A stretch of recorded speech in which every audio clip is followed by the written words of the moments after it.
Հայաստանի Հանրապետությունն է առանց համարակալման։ Ու մեր հայ ժողովուրդը պետք է այս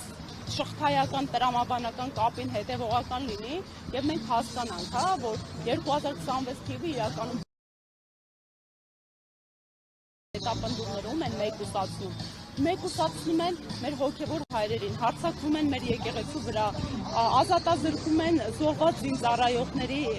նահատակված մեր հերոսների ծնողներին, ազատազրկում են հայ մեծանուն բարերարին։ Ընդ որում երկու այդ մասշտաբի բարերար ունենք,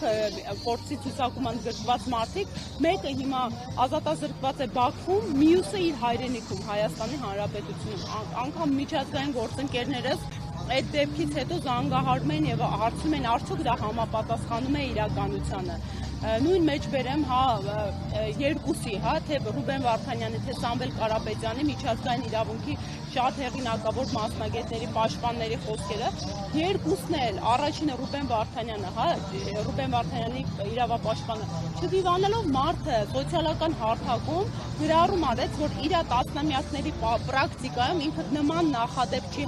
հանդիպել, որ պետությունը չհամագործակցի ռազմագերիների վերադարձման հարցում, իսկ գերիների վերադարձի ապահովումը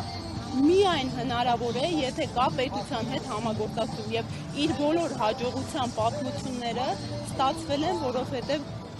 պետությունն է առաջին շահագրգիռը եղել։ Ու հիմա նույնը ասում է Սամվել Կարապետյանի իրավապաշտպան, ասում է մոտ 4 տասնյակից ավելի իր դատաիրավական պրակտիկայում մարդը չի տեսել նման իր անհեթեթ իրավիճակ ու համադրում է նման կարգի իրավունքի գերակայության անկում ու շատ հետաքրքիր համադրություն կատարեց, ասես մի պետություն, մի իշխանություն, որ նկրտում ունի անդամակցելու Եվրոպական միությանը, չի կարող գրանցել այս աստիճան անկում եվրոպական արժեքներից, այս աստիճան նահանջ եւ հրաժարում կոնվենցիոնալ իրավունքներից ու երկուստեք մեզ համադրում են աֆրիկյան պետությունների հետ։ Մի խոսքով ամփոփելով խոսքս ասեմ, որ